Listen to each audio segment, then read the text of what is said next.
That's enough of all that. I don't know how much music YouTube will let me play, so I'm not even going to try and do it for real. But welcome again to the second episode of Where the Rubber Meets the Road, or Where the Rubber and the Road Meets. I'm probably going to say it wrong every time, but fuck it, I made it up, and I'm going to move with that. Like, subscribe, do whatever, comment, all that shit. Tell me I messed something up if I said it. Tell me I'm cussing too much. Tell me you can't hear me. Tell me that that the show's trash or whatever. I don't really care. I will either engage or I will not. Once again, I appreciate anyone that took the time to click, however you got here. Shout out to the people that have already hit me up about episode 1 and stuff. Like, I really appreciate that. It hasn't even been online that long. It's December 15th. Well, about to be December 16th. Happy birthday to my second to youngest child, Michael. His birthday is December 15th. So I wanted to make sure I said happy birthday to him.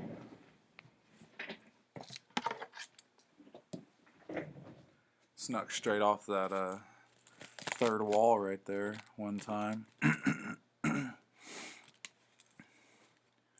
I still don't have a format for the show, so it's just going to be me, you, basically me and the screen, and whoever hypotheticals are out there in cyberspace that will click on this as it lives on in entirety in the internet world and space that becomes of YouTube. So,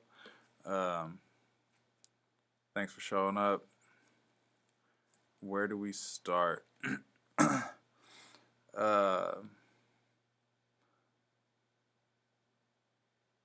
We'll start with my mental health.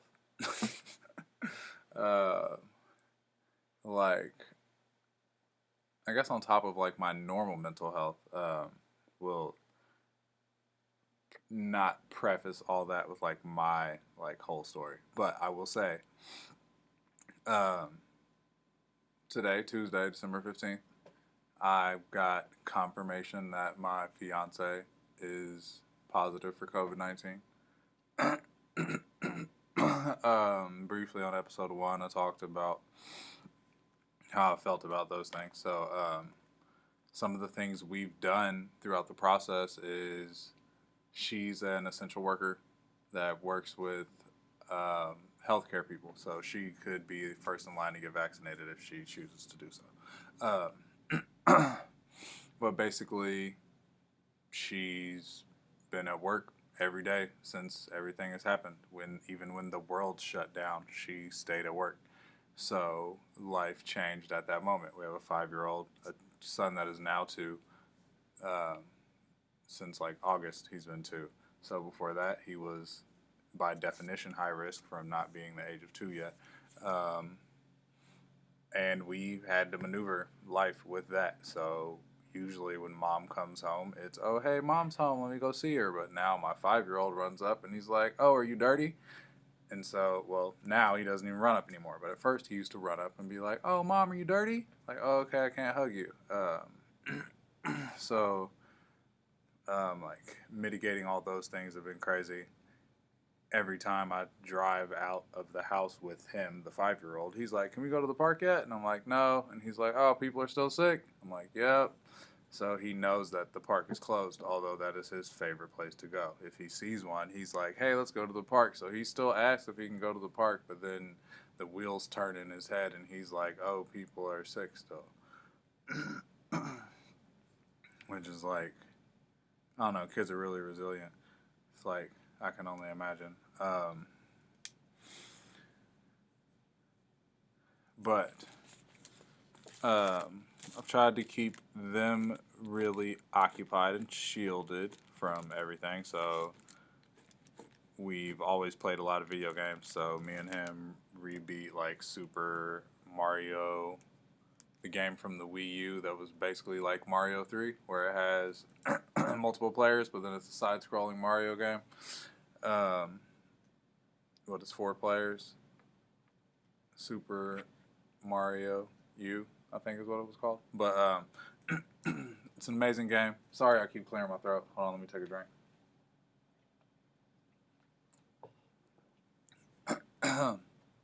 But that didn't work.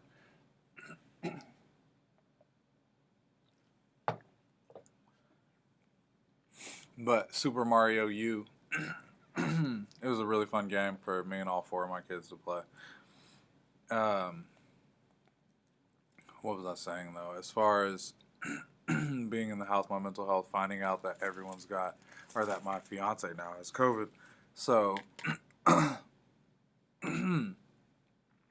at the beginning, so my son, she comes home, they now know they can't run up and talk to her. So she comes in, leaves her shoes on the porch, goes into the house. This is every day. This is our routine to keep the house like COVID free. She comes into the house, takes off her clothes, puts them in the laundry, takes a shower. Then once she changes, she comes back out into the house to like greet everybody. So it's like, oh, okay, now mom is home. Oh, mom, you're clean? Yes. So once they know that she's clean, they give her hugs and love, and then we like continue on with our day and lives. But that is every day since, yeah, every day since the COVID has started, since the Rona, the coronavirus. Sorry if anyone gets offended by me like not calling it by its technical name. I've been calling it the Rona like since the very beginning. I have like a very like sick sense of humor to where like I'll joke about really dark stuff. So at the beginning of the Rona, all my jokes were like super like dark jokes about me like if I catch it and get sick and like it's what takes me out, it's like super funny because I went vegan for like 3 years. So it's like, dang, I should have had like some chicken nachos. But I guess basically what I'm saying is, I don't know, I'm just giving you more background about myself, anyways, loquacious as I may be. Um, but so life has been different trying to like maneuver through all these things. I'm back at work. I work for a company where we're all inside of a factory, so it's possible to transmit the disease. So, or the virus, not disease. So I keep my mask on and I come home and follow the lead that she's taught from what she did because in our ideas, the Rona's just out there. So I come home, take off my shoes, do all that stuff, change all my clothes, drop them in the clothes basket, shower, blah, blah, blah, come back out. Now dad's home. Wash our hands regularly, mask up regularly. I'm like I said, pretty like studious, so I want to know information because I don't want to be just led anywhere. So I need to study all information that I can acquire. So I've been on CDC websites, reading everything that I can possibly get my hands on to get like some sort of grasp on like what is going on here. I took like AP Bio in high school, and I took AP Chemistry, so I was like, I don't know, somewhat versed in like understanding information when I'm looking at it, I guess, as far as like science goes, and also like not being so far away from science that I don't understand what science is. Like my science teacher taught us when we were looking at the back of the ingredients on our snacks that we were eating while we were learning how to make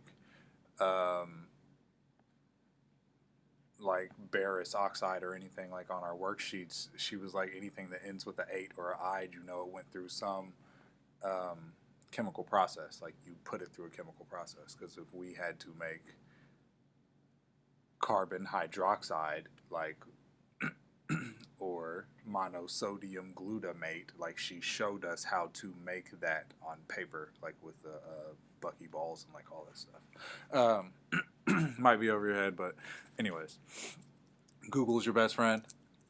But anyway, so mental health, me now having COVID at home, trying to like mitigate all the circumstances to not catch it or spread it within my house. So, all of a sudden, like a few days ago, my old lady's like, dang, I'm sick. I don't feel good. So, now we're in the space where she doesn't feel good. So she gets tested and it comes back she's got COVID-19. uh, it's crazy as fuck. So I've been doing pretty well, I guess, like trying to maneuver on the fly. It's like, all right, cool. CDC recently has said that you should mask up even indoors because of how much COVID is around in the United States right now. Um, and I'm located in Missouri, like Kansas City, so we have a good amount of it out here. Um, so we're currently wearing masks. My 10 and 12-year-old staying in their bedrooms, doing school from their bedrooms. They come out to eat lunch and whatnot, or to get their lunch and take it back to the room after I prepare it out here. We have like diffusers running, like purifying the air. My fiancé is quarantined to the bedroom. She has her own bathroom in there. I like bring her plates, prison style, knock on the door, run away before she grabs it. Like there's an ogre living in the attic or something. It's it's pretty crazy. Our contact has been very minimal. She hasn't come out of the room much except to like go get tested. She went to go get her rapid test today after we were already like assured that she had it just from her symptoms and the way she felt and was acting. Information from the medical professionals was like pretty cool and standard at this point. Like they have seen enough that they have pretty good information. Aside from them saying that we could all just sit here for 14 days and then go back out into the world, I think that is like a very weird stance. I guess I just don't get it because I'm like, if she's on, like, they calculate days. So if they say that she contracted on like the 11th is the day that they're saying like, okay, cool, we know you had it because she took a test at work on like Friday or something, because her work is now testing people like 2 times a week because they're essential workers and they deal with medical people, so they're caring for other people, they're caregivers. So they're testing people multiple times a week, so they went to test, and so now that test has come back, so that's her initial day. So we'll say that that's like the 11th or something. They're like, okay, so 14 days from that, so basically like on Christmas, they're saying she should be cool to move back throughout the world, and that since my family has been here with her, if none of us show symptoms within those 14 days, we are good to go out into the world without getting tested for the coronavirus. And I do not see how that is feasible because I have a great immune system. So if I caught the Rona, I highly doubt I would be symptomatic. I think I would be asymptomatic. So them telling me that without getting a test to know if I'm asymptomatic and possibly out in the world spreading it, even though you are supposed to have a mask on if you're out in the world, I'm responsible enough, I'm going to put a mask on. But everyone that you're telling, yo, once you sit at home for 14 days, you're cool, you can just go back out into the world. If they choose not to wear a mask, that person could be contributing to asymptomatic spread. I don't know, I just don't get it. I feel like if I have COVID symptoms, my job says do not come back to work without testing negative. Whether I actually have COVID or not, because you could just have the flu or the cold. But those are also COVID symptoms as well. So if I have those, I need to go get tested before I come back to work without actually knowing if there's any COVID around me or not, or infection. But if I'm around someone who is known to be infected and has tested positive for COVID, I just gotta wait 14 days, and as long as I feel all right, I'm good to move around the world again. I think that is vastly irresponsible. I think that if you're definitely around and have definite exposure, you should get tested before you go back out into the world. How is this the policy that we're still peddling 9 months into this thing? I'm really trying to make sense of that with just my like normal you're just a dude sitting somewhere reading information. And you're like, well, this doesn't make much sense. I mean, it makes sense from an economic standpoint. I guess you need people to get back to work, because if they were to take the test and now they have it and you tell them to sit home another 14 days, but they've already been home for 10, that is now a month that somebody is not at work. So I see how that hurts somebody's bottom line. I don't see how that's better for the people that have to live in a certain thing. Like, it's crazy. I feel like if, now it's just hindsight, and hindsight is 2020, but if we had masked up and shut down appropriately initially and stayed with the mask, we wouldn't be where we're at now.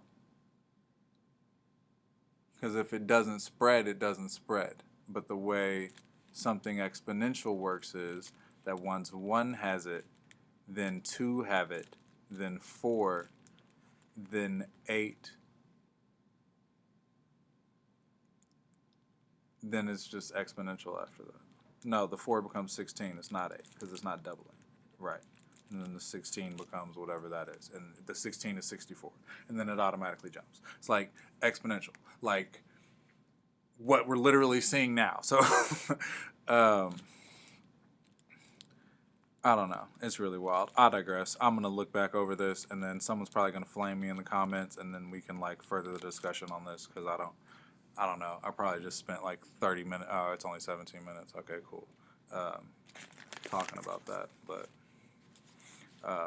and I might not have even like fully got to what I wanted to state. Oh yeah, that's what I wanted to get to, but it's like, okay. I was trying to explain the dynamic of changing everything. So my 2-year-old's mom is his favorite person in the world. I was always cool up until like 2 months ago, or maybe just the last month and a half, but the last probably like 2 months ago, the last 2 months to month and a half, ever since he decided to climb out of his pack and play and crib, like where he sleeps. Like he's like, no, I'm not sleeping in this bed anymore. I can jump out of here. So the crib is a null and void. I'm out. The pack and play is null and void. I'm out. Like he's just living his life. Like wherever he wants to go, he's good. So top bunk of the bed, he'll climb up there, fall asleep. Sleep on the middle bunk or on the bottom bunk. He's just living. But I was like, nah, bro, you gotta lay down here and go to sleep. So he's mad at dad right now. So mom's his best friend. He's all up mom's butt anywhere she goes. Mom has the Rona, though. So the first night, I guess the first 2 nights, we let him sleep in there while we were waiting for her test results, even though we knew she had it, and it was probably irresponsible. But there was nothing, like he would not acquiesce to not being by his mom. I've watched his spirit get broken over the last few days because he knows she's in there, but when he knocks on the door and no one answers, there's not much he can do, and I'm sure it's horrible for her on the other end of the door as well, as it is hard for me on this side of the door, hearing it happen and then seeing the look on his face, because he's completely confused and doesn't know what's going on. We had to get an oximeter for her finger because of her heart was laboring when she went for her checkup to get her rapid test. So they took her vitals, and her heart was working really hard because she was up moving around. Her oxygen wasn't the best in her blood, but it wasn't like horrible. So they said if her oxygen drops below a 90 and her heart rate goes above like a 120, then she needs to go to, or not above 120. They said, yeah, I think it said if it got any higher, if it goes above 120, and I think it was at 120 when she was there, is what her heart rate was at, but her oxygen level was above 90, so they were like, you're cool. But now we have her on an oximeter to monitor her blood, the oxygen in her blood, if it drops below 90, she's got to go to the ER. Her blood is at 95, and it's between 95 and 99 is what it's been at. So, I guess barring any change, she'll be all right. Her resting heart rate's been about like 73 when she's sitting just in the house chilling, so that's cool. So basically, it must have registered like a 120 because she was up moving around and had to go to that appointment. She said she feels like something in her head when she gets up, so like it's like congestion, grogginess, like I don't know. She just doesn't feel as good when she's up moving around, and I'm like, yeah, that's because your heart is laboring. I don't know. There's so many things we're handling like everything on the fly. I know she's got cabin fever from being stuck up in the bedroom, and we're only like 2 days into this thing.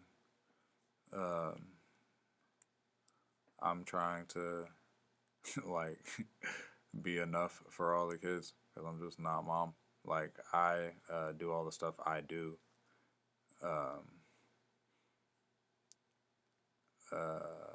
Like I usually do like most of the cooking and cleaning and whatnot, and my fiance would tell you that. But my boys still go. My two youngest boys go to mom because that is like mom. So when they need a nipple, that's that's where they're going. I know that was kind of crass, but like it was sarcastic. But like they want to be loved in a motherly way. They're going to mom because I'm like, oh snap, you fell. Like, oh no, get up, bro. like dust it off. Like my 2-year-old tries to wipe his hands on me when we fall outside, and I'm always like, no, like yourself. Like wipe your hands on yourself, and then like grab his hands and make him wipe his hands on himself. Like, no, bro, hand over hand. You're going to wipe your hands on yourself because when you fall, you just dust yourself up, and then you keep going. You brush some haters off, and you keep moving.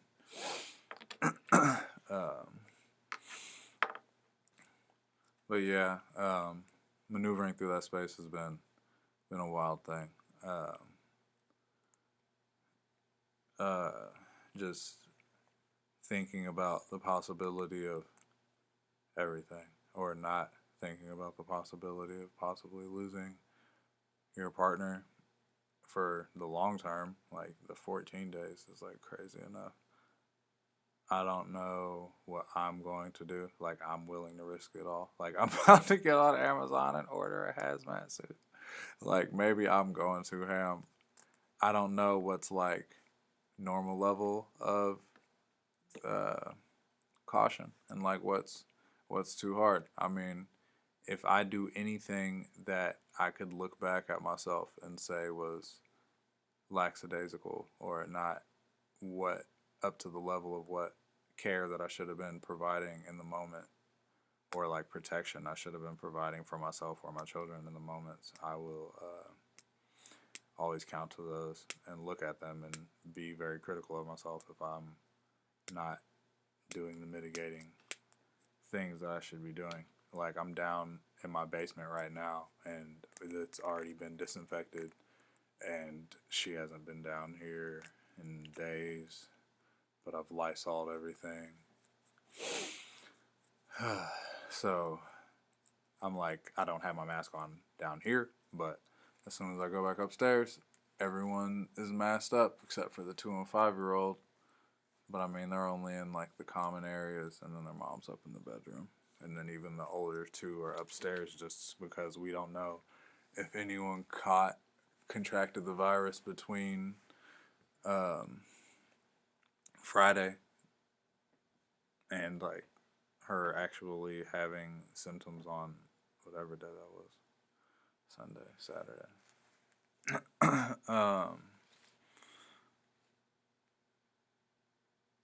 Yeah, but above everything, we've been pretty well at handling it, trying to talk with each other. I'm gonna make sure I FaceTime her tomorrow so that we can video chat. It's kind of crazy, like video chatting the love of your life from inside your house. Um, but what can you do? We gotta be safe. So there's that. We're gonna completely switch gears. Had like enough of all of that. Man. Apparently, there have been sideshows in the Kansas City streets for the last couple weeks. You can Google that. I think KCTV5 reported on it. Is at least one of the channels I saw report on it. But yeah, like sideshows, like Oakland style, like super hyphy movement style, just donuts, and everybody's out there, swinging out the car. I was, it took me down memory lane watching that. Be safe, y'all. For real. Wear a mask. I know y'all are tired of being in the house, but wear a mask. Um,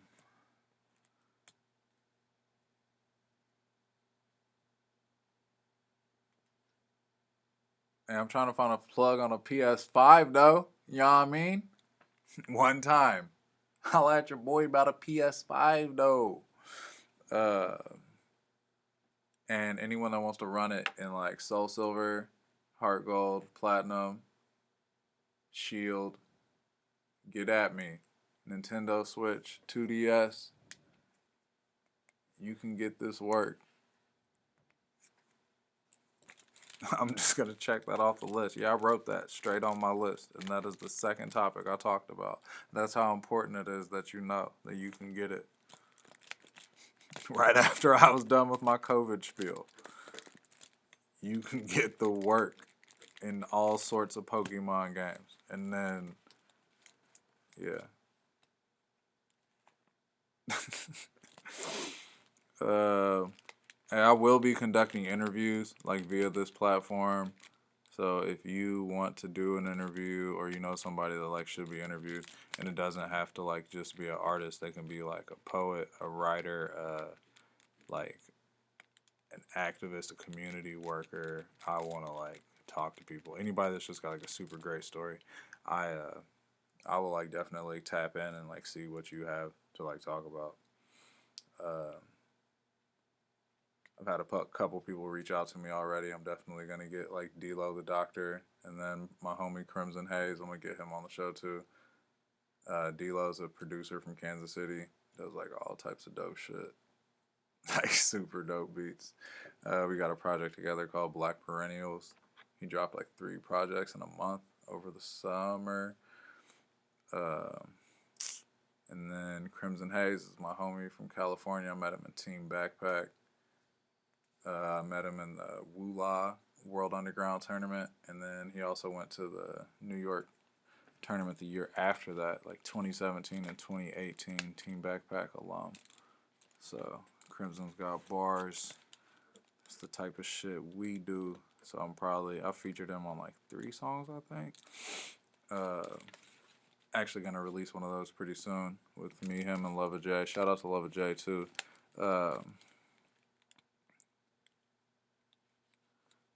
But yeah, I think it's about it as far as that goes. I'm about to switch gears onto integrity. Integrity. I'm probably gonna read the definition of this word because I love this word, and I feel like it seems to be waning in this current social fabric that we have. So, integrity is the quality of being honest and having strong moral principles, moral uprightness.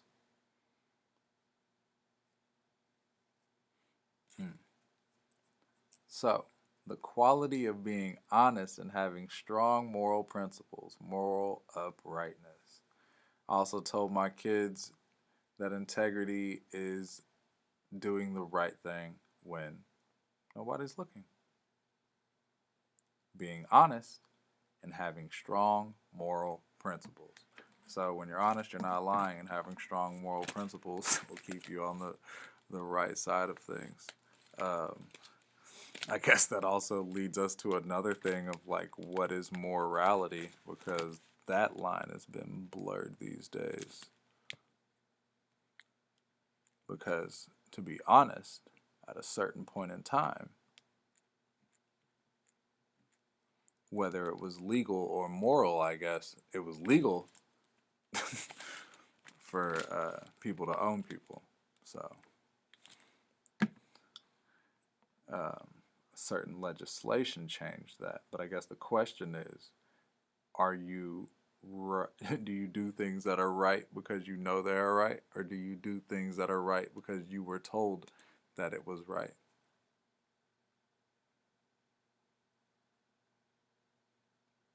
If there is a law that says that you are able to own somebody, can you not look at that person and realize that that person is still a breathing, walking human like you? Or do you just take the words that you are told?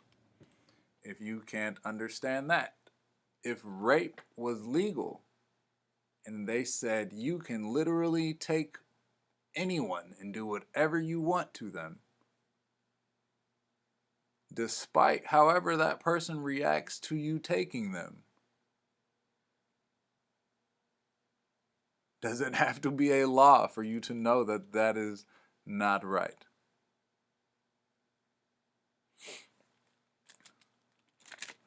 Morals. People use random justifications to justify different things that they would have in their morals. Like they wouldn't normally justify anyone dying or being killed or murdered, but if they feel like someone has done a certain amount of things, then they decide that they're all right with that person dying. That is justification. Um, we all have different levels of justifications, and like no matter what it is, if you're like, oh snap, I shouldn't do this, but I'm going to do it because you are justifying it to yourself. So, um, not to get too hung up on any specific justifications, but if you, when you make them, those are the things in which you are saying it is okay for you to do this, which is whatever. The only problem is nowadays a lot of people don't want to like stand by what they do or what they say, which I'm willing to do that even if I'm wrong. But the thing that most people should do if they're wrong is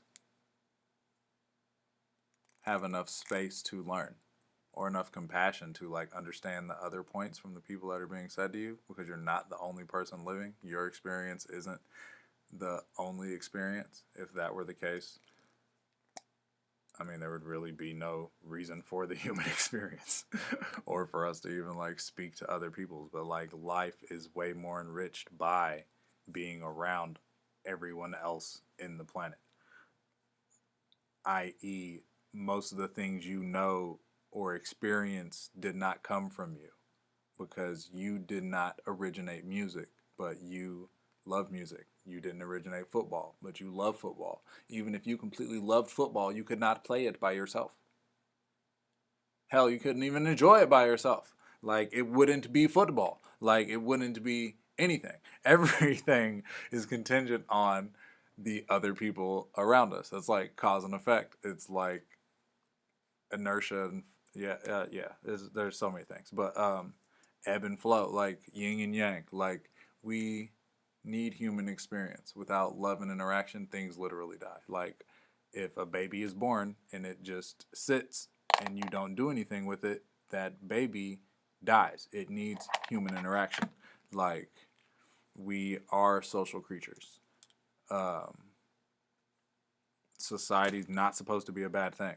Having neighbors is not supposed to be a bad thing. Having a neighbor that thinks completely different than you should not be a bad thing. The problem is that people think everyone needs to think like them, then other people think that they should be able to impede on other people's rights, and that's what's not right.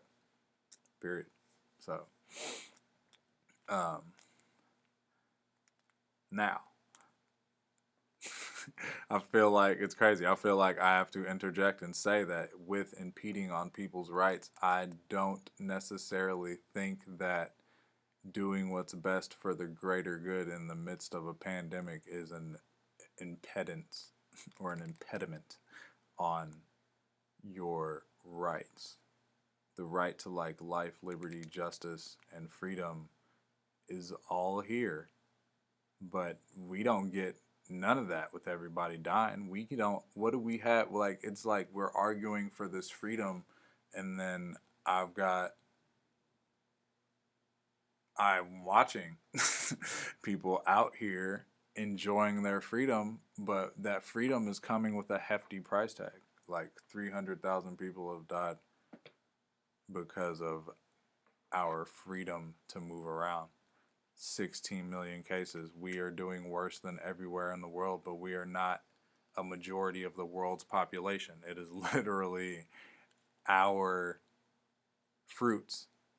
Like, it's us bearing our fruit of what we've done, the fruit of our actions, the arrogance of ourselves in doing certain things and just maneuvering how we are. I mean, I guess that's literally like America, because I was talking mad shit at the beginning of the Rona. That's why I still call it the Rona, because nobody was like giving it its reverence. We were cracking mad jokes, internet memes. I had the dumbest jokes. Like, yo, if she pull up now, you know it's real. Like, I was saying the dumbest stuff, just hilariously though, because I'm like cynical. Like, even now, I said some like super crazy stuff that I'm not gonna like re-say because I don't want to accidentally speak it into fruition. But after my whole family recovers from the Rona, I got some jokes. But like, or maybe after the whole world recovers from the pandemic, I got some jokes. Or maybe I just don't, because I don't even know how I feel about these jokes. It's like that hard. Like, my comedic mind and like my inner soul are like completely like at odds right now. Because like, honestly, I don't know how I'm so straight faced in this podcast, except for the fact that I'm just talking about this shit and not really feeling it all, because my mind has been all over. I guess right now I'm like, oh, I can like unload my mind, because that's really what's happening. So yeah, shit's wild. Man, what all do I want to unpack here? This is like super safe space. um I watched the electoral college cast their votes, and once I was watching it, I was like, yeah, this is the most boring shit in the world. So, no matter how you feel about what's going on in politics, I will say Donald Trump's shenanigans made this shit interesting.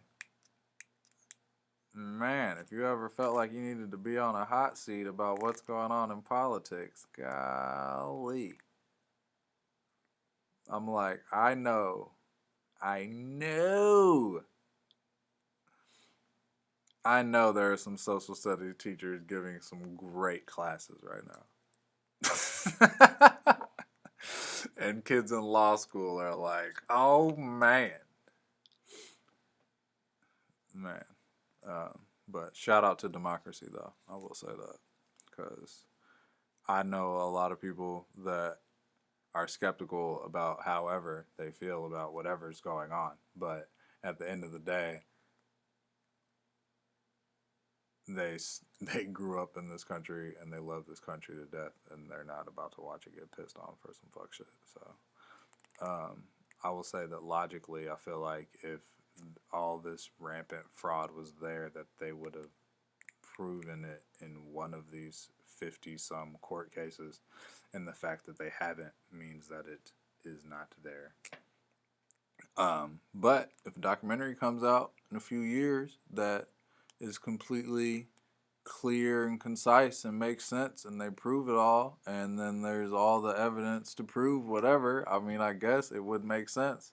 But that's like the single most crazy thing ever done in American history, and whatever evidence that would be in that doc, they would have produced in one of these 50 court cases.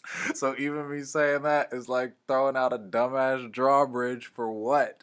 Like, bro, like I was living with my head in a shell because I hate the way like media is portrayed to people. I hate the way people are like funneled in whatever direction, whether it's like far right, whether it's far left, or whether it's like dumbass in the middle. Because I'm like, yo, like there's no way you can like actually see like how humanity works. But I mean, I guess that's why we don't all take certain classes for people to actually know like how things should be or move for things to actually get better, or the history of what has worked and what has not for people. But that's neither here nor there. Or maybe that's all over. But I'm not gonna just try and like super preach and educate everything, because I mean that's pretty much all this podcast is anyways. I should have called it On a Damn Soapbox Again. There you go. Rather than Where the Rubber and the Road Meets. Oh man. Which also sounds funny now that they're doing all those sideshows in Kansas City. I have nothing to do with those. This podcast is not about getting hyphy in the streets of Kansas City. Although, if y'all need a hyphy ambassador, I probably won't be able to do it because now I'm like 32 and old. Also, yeah, I said I was like 30 in the last podcast. I don't be paying attention to how old I am, but I was born in 1988, so I'm 32. So there's that. Um, Man, where was I even at? What was I talking about? Oh, integrity. Yeah, so like doing what's right. Man, just don't be a jackass. Don't be a fuck boy. I say that shit like all the time. Like I am like super dad. Um, I do more for my children.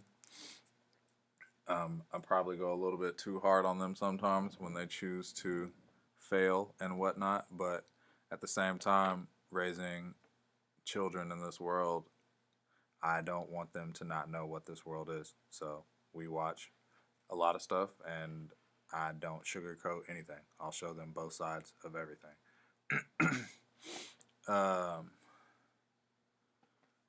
I wanted to do a book spotlight, but I didn't even bring a book down here. I did not bring one of my books down here. I don't want to run up and grab one. Mm, mm, mm, mm. Letters of a Native Son, James Baldwin. That's a book off the top of my head that I have in my library.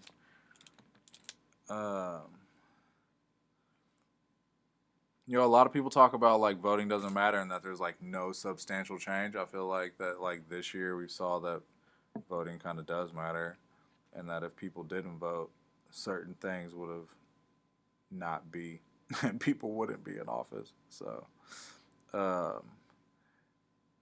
since 2018, the Democrats and Stacey Abrams and her coalition have like got 800,000 voters registered in Georgia, and that's crazy. And that makes sense on how they flipped Georgia blue, on top of like the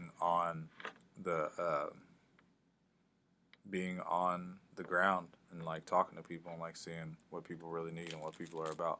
I think there's more things that we have in common with our neighbors than what we don't have in common, and you should not let someone on TV tell you why you should hate your neighbors. Because I grew up in an area where our grandparents would have been at odds with each other probably. But through growing up together in school and like culture and shared life experiences, people with an open mind were able to make like real life friendships. People that had a completely closed mind just had a really hard time in school, and it's probably really hard for them to watch anything nowadays because the world is so mixed up.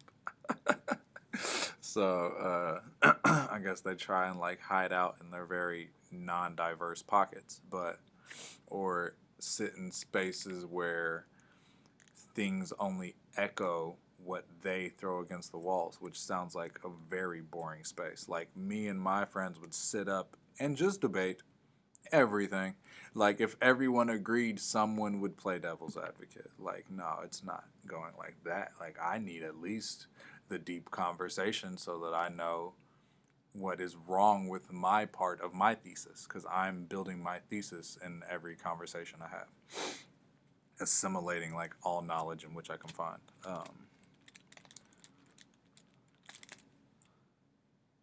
We got the first female vice president. That's just gonna be wild. Shout out to Kamala Harris.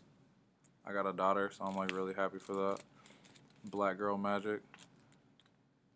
Shout out to black women for doing everything y'all do. My family is like uh, the matriarchy in my family. The matriarchal heads in my family like really solidified the Woodson side of my family, whether it be my grandma, my mom, my aunt. They go really hard. They ain't take no no's for no answers. All my aunts, like, I don't know what they did with their husbands. Them dudes is non-existent. So like, these dudes, there were no like uncles for real, except for like my mom's brothers and uncles that were her grandma's brothers. But like, no one's husbands was there except for Uncle Allen. Shout out to Uncle Allen. He he held it down, but he got divorced. But he stayed close to the family though, even though he's not like my blood uncle. He married in. I'll still always pull up on Uncle Allen. Shout out to all my family in Louisville, Kentucky. Yup. Rest in peace, Breonna Taylor. I still need to lock them cops up. Say her name.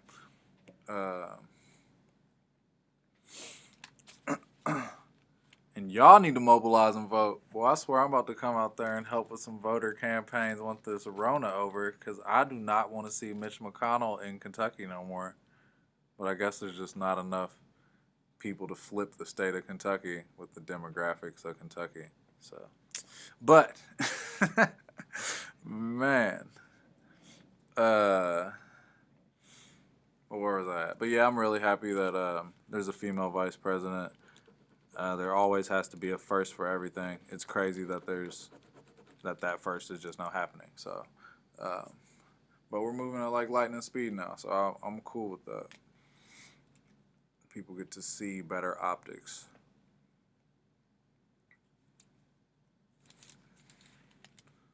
Like I said, I'm from Kansas City, Missouri. It's a slightly violent town per capita. We're always in the top 5, up there with Detroit and Compton, St. Louis.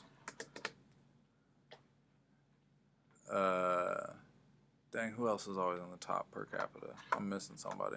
But I'm over here talking like it's some great award in the top and whatnot. But yeah, that stuff's sad, man. Stop the violence. I don't want to see nobody go through none of that shit that anybody goes through while they out here.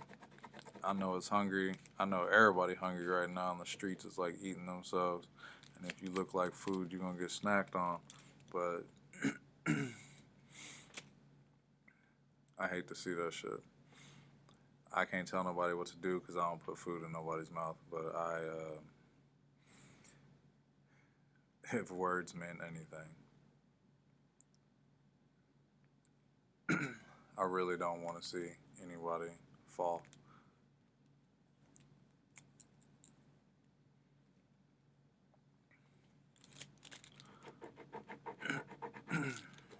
um,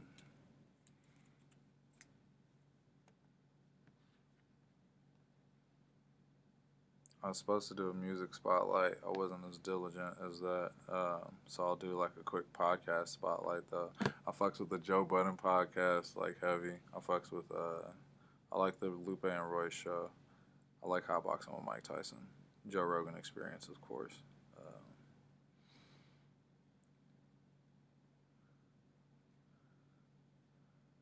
Oh damn, it is hella like Christmas time. Yeah, I don't really do much Christmas music. Oh, I like Crook's Corner too. Um, But who sings Merry Christmas? I hella fuck with that.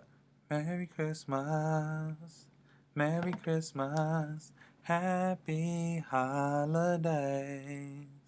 Look, I'm probably singing the. I'm not even gonna say who I'm about to say. I thought that was because I'll probably fuck it up. But that might have been NSYNC.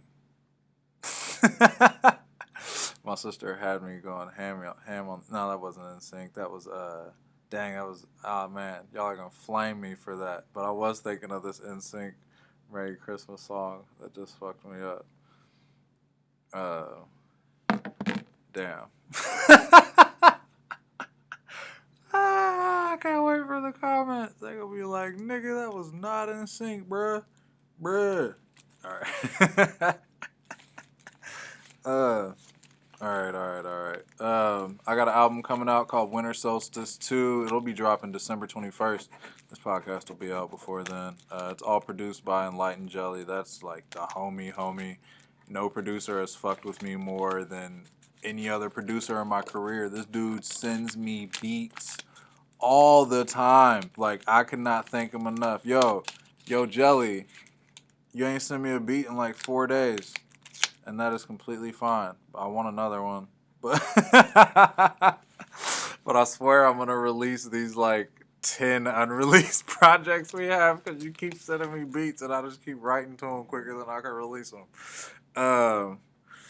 Dude is like, I don't know, I've always wanted that like throughout my whole life. You know, like to a rapper, to an artist is the producer. You're like the Dr. Dre to the Eminem. It's the fucking, the DJ Premier to the Nas. The Salam Remy to the Nas. I'm about to name off a million dudes that just Nas got to mess with. But like the Just Blaze to the Cam'rons. The Heat Makers to the Dipset. The Just Blaze to Ghostface. So RZA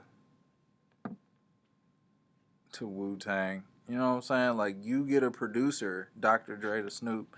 You get a producer, Q-Tip to whoever Q-Tip works with. You know what I'm saying? You get a producer, and then you're in there, bruh. So, like, all my producers that I've ever worked with, if we've done a solo full-length album, I completely fuck with you. If you've appeared on every damn album, I completely fuck with you. Like, Scotty Wu and Mab, I think, have been on almost every project I've released, unless it was I'm only doing it with this dude project. I tried to get them on there because they've always... Yeah, Mab and Scotty were like the first two dudes that were really just like, all right, cool. I remember Scotty was like, he just had a beat on SoundCloud and I got on it and sent that mug out. And he like sent me something back like, yo, this was fire. I was like, all right, that's what's up. Like, I don't even think he remembered that we had met in person at one of my homies' shows and my homie introduced us.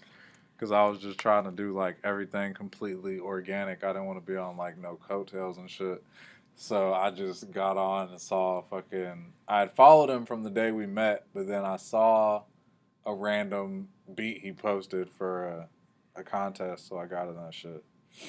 And then, like, Ashita reposted it or something weird like that. And then I met that dude at a show a couple times, and yeah, he was just like, oh shit, you're that dude? Oh, what's up? I thought you had been an anime rapper or something. And I was like, an anime rapper? No, I just happened to do a song about anime because that's what the topic was. And I like anime, but I'm just a rapper. But the anime community has been like one of my favorite communities to be in at shows. Shout out to all the motherfuckers. Fucking Ashita, Epitome, Danny, Zeke, Corey, Scar. I fucks with y'all niggas. Y'all make me smile. Being at the anime shows and just like, and I don't even know if that's what they're called, but that's what I'm gonna call them. They're about to be like, nigga, they're not anime shows. They're gonna flame me. But Whatever, nigga.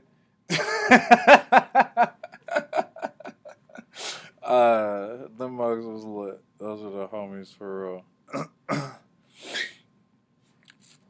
Fucking big shout out to Dominico. That's my nigga for real. You already know. Gang, gang, gang, gang, gang. Stow in this bitch.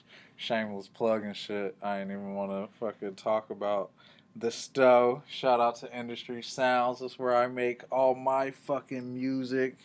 I said Mab. That's my one of my other favorite producers. That's my brother from another mother, business partner, homie.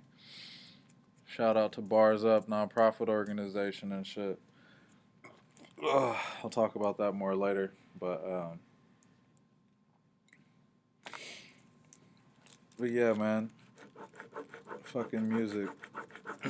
Shout out to any entrepreneurs. If you know anybody that's got like their own business or anything that you want me to plug, hit me up. I'm plugging the homies. Because this is like for us and by us. It's really for me. It's for y'all by me. But I want to plug everyone that I can possibly think of. And then I'm going to start calling out niggas that I don't hear music from no more. Like Tiny. Where the fuck's your music at, my G? But I fucks with the homies. I love y'all. I think I'm winding down this episode. I got a whole bunch of stuff more on my sheet that I did not get to, but this is like an hour long already. So I'm kind of long-winded. And I'm really going to get mad at myself and start judging and critiquing myself for not looking at the camera at all.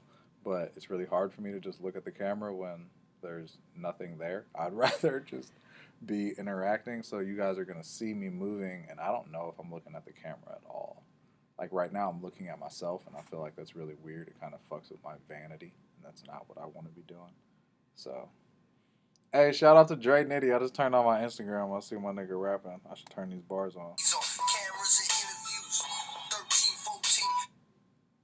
Nigga, what? It's only 16 seconds. See, nigga? See? Nitty, you can't do me like that, cuz. You get a whole minute.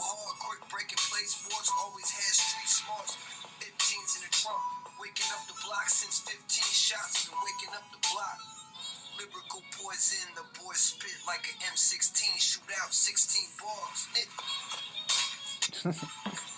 Yeah, he's probably coming off the top with it. That's my nigga,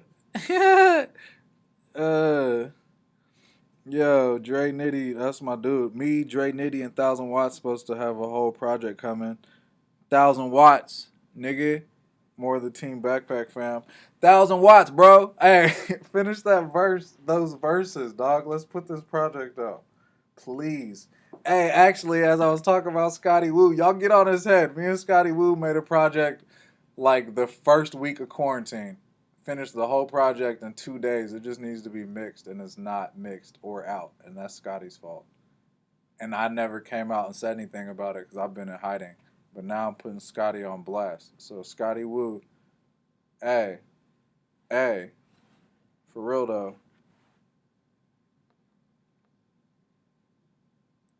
All right, y'all. I'm out. Peace and much love. Where the rubber meets the road. Like, subscribe, and all that shit. If you made it to 57 minutes of me just rambling about nothing, I truly appreciate it because that is amazing. I'll be back to do another episode very soon.